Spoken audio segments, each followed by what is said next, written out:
But I see it as a way, really, of pushing this Latino congregation into another level of influence, of experience as they come into contact with white business people and, young Latino corporate executives, and also those people are also impacted by undocumented immigrants and poor, illiterate old ladies with powerful spirituality, with sacrificial giving and serving. And these two groups come together and they mutually reinforce and strengthen each other and push each other forward. And so for me, I think that it's a more forceful way of pushing our Latino community. But I see it as a much more respectful way. I'm saying, hey, not only should you be blessed by, getting money from white people to do the things that we need to do. No, you have a lot to give yourselves, and you need to be sacrificial. You need to donate time and space and so on, because you have agency. You are children of God, and you have been called to bless this culture. And I think that that's a more kind of a more forceful way of bringing our ethnic communities into progress, as opposed to, you poor people, you've been so downtrodden, you've been so oppressed by the white man, and cultivate your resentment and your sense of victimhood. Which I think, again, there's a level, there's a place for that. There's a place for that. But hey, you also have the power of God with you, and you have such richness of culture and heritage. But use that also to push yourself. And what I hear you saying is a part of the greatness of making this a great church. You haven't used that word, but it's a matter of sacrifice.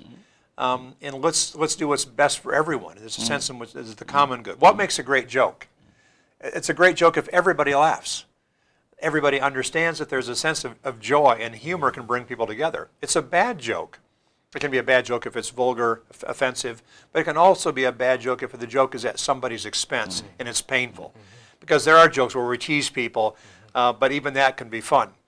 What makes a great basketball team? Right now we're watching the NBA playoffs. Well, one is if they're a winning team, we consider them a great team, but also if it's a team where the owner and the coach and the players, the five guys on the court, they're working together, they're moving the ball around, and whether they're the highest scoring player or the person who is the top rebounder, they all share the joy, and even the people on the bench. This is a great team to be a part of. Well, it's a lousy team to be a part of when there's one star who gets all the attention, all the rewards, and he's arrogant and doesn't share. So what does it mean to be a great church? Well, the great church reflects the creator of the church, Jesus Christ. And you're pushing that into great America as well. That's where I'm going. That's where I'm going with that. Because there's a sense of, if you look at a church and say, they really care for each other. They love God. They love other people. Like, wow, what a great group to be a part of. They're not selfish. Well, then what makes a great country? Where it's great for everybody who's there. And for the person who's just come, let's say the immigrant who's just come, whether they've come with much or with little, there's an opportunity for them to contribute. It's like, what a country. And we welcome that person and create opportunities. Here again, with my experience having lived and worked overseas so much of the time, when I rent cars at airports, I usually rent from Hertz. And when I return the cars, there are often people there who have name tags that indicate they're from other parts of the country, other parts of the world. They often have the home country on it. And I will often ask them, what did you do there? I can remember one time encountering a woman from Peru who was an elegant-looking Hispanic woman. And I said, what was your job there? She said, I was the secretary to the president. The president was Fujimori, a man of Japanese. I thought, here's a woman who's returning cars. And she worked in the presidential palace. Well, how do we treat people with dignity that no matter if we know their story or not, it's like, you must have worked for the king. Perhaps you're a child of the king. There's this sense of, without even knowing you, I'm according you dignity. That makes a great country. Yeah, now, in all fairness, Doug, I would say that people would come back to you. Some sectors of right now, this political dialogue would say to you, well, we agree with you, Doug. I mean, we agree that immigrants make for a stronger church, but let them come in legitimately.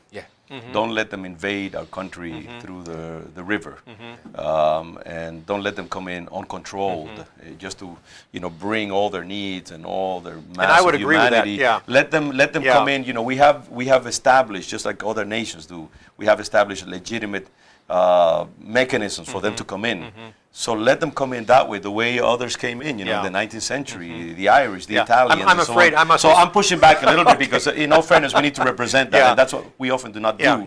We oversimplify the position of the opponent. I'm not going to call him enemy, in order to make our point. And that's not what you're doing, but I'm just forcing myself as a Latino who loves my own undocumented. Maybe we should switch chairs because you're sounding kind of like a white guy. I know, and that's the ironic. And maybe I'm sounding like I'm sounding like maybe an African American or a Latino. So I'm pushing. I don't necessarily espouse that. I'm saying. Okay. I'm just saying that this is I could give you the other piece as well of my thinking, but we need to include that to make our argument as encompassing and as complex as right. It No, requires. I have a passport with many visas and many stamps, and I respect the sovereignty of nations, and I respect for them to protect their people, their economies, their culture, their way of life, and so I do think that people should come here legally. Whether I'm a progressive or a conservative, as a Christian, I think there should be a sense of truth, fairness, justice, compassion. And so I realize that there are some people who are coming here who are desperate. I look at South Africa, the country of South Africa. That's an important piece. And I see people who've come over from Zimbabwe, and they're thieves and they're robbers. Why? In many cases, they're fathers. There is no possible way they can get a job or government assistance. They've got children.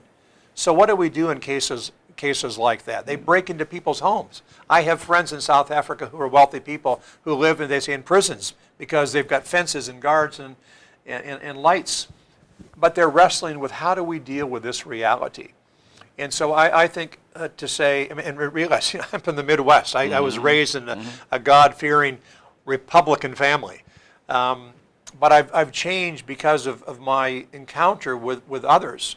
So it is a tension.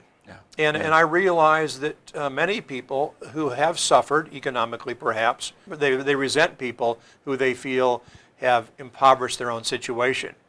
Now that's a matter of, there's not a simple answer, but there are answers. And I think as we look at the matter of illegal immigrants, we must bring together Latino leaders who understand better than any of us the realities, as well as people who've contributed greatly and people who have gone into lives.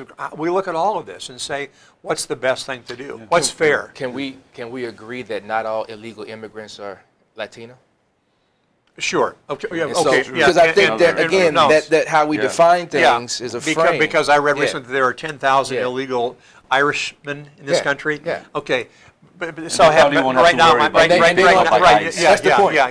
And also, I mean, we realize that here many things, we are not completely represented. We've got an African American, a Latino, a white person. We don't have an Asian American. We don't have a Native American. We do not have a Middle Easterner. We're all men. But we're friends, and here we're talking about these things, but we're trying, as you just said, let's be mindful of. And so I think, okay, let's take that into account. So I think that, what we're looking for is what's fair. I'm not sure if I'm here legally or not, because when my relatives came to Salem in 1632, I don't think they had a passport or a visa. They had permission from the so Indian it's immigration possible agency. it's actually legally possible. There's some laws like if you can't demonstrate that your family came here, it's like I'm going back to England, which I wouldn't mind. But here we are in this reality. So, well, again, maybe it's a question of instead of saying let's make America great again, maybe just let's make America greater. Well, that's one possibility. But here's something that I would say let's make America whole. Right now we are a broken society. Something is sick in our culture. Something is broken in our churches. And so I think when we think of the biblical concept of shalom, when there is a sense of peace in our city, when there's a sense of peace in our home, families that were happy families that then have become broken, are like, how do we make our family great again? Remember back when we were young and the children were small, and there was a time of love. It's like, that was before we had so much money and so much this and the other, and now we've just kind of fallen apart. So there are certain moments that we can point to that, as a 64-year-old man, I wish I could go back to when my children were all younger. That was a great time. But there's no way that now I've got grandchildren, and I'm grateful for that. So we all have these wonderful times in our life. It's like, what was it about that? There was a sense of nurture. There was a sense of security. There was a sense of opportunity.